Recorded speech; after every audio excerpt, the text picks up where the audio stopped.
Magandang buhay mga idol, Sports Life Channel PH po. Eto na, ang may init na balita mula sa mundo ng PBA. Quincy Miller nakuha na ng token text at big trade sa PBA kasado na. Sino-sino kaya mga malalaking pangalan ang masasangkot doon? Pero bago yan, huwag niyong kalimutang mag-like at mag-subscribe sa ating channel. Isang araw bago magsimula ang inaabang ang 48 season ng PBA, mas lalong nananabik ang mga fans sa muling pag-arangkada ng pambansang liga ng mga Pilipino.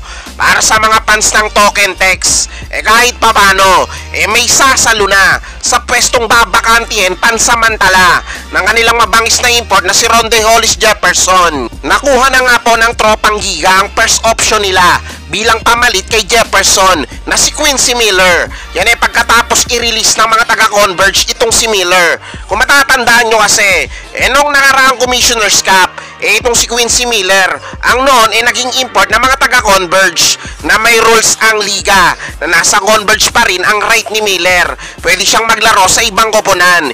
Yan kung i-release nga siya ng Converge.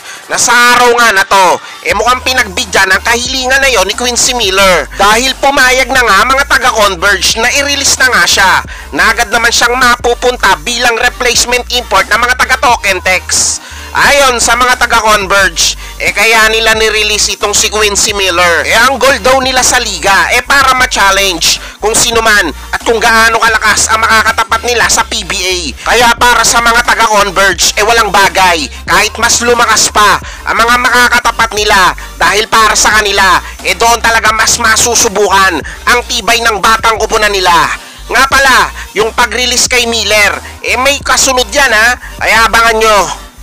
Ayan, kasunod pa rin ang napipintong pagbabalik ng PBA. May umuugong na malakihang trades na magaganap sa liga anumang oras mula ngayon.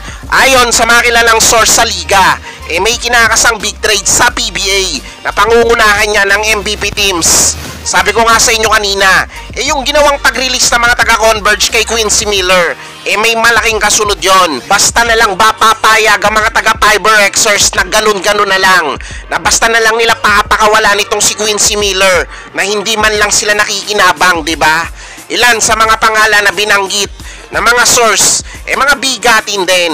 Nandyan sila Kevin Alas, Bong Quinto at si Matt Nieto. Sila daw yung mga posibleng matrade anumang oras mula nga ngayon. Si Coach Aldin Ayon ng Converge matagal na napapabalitang kursonada na makuha ang dating niyang player na si Bong Quinto, diba?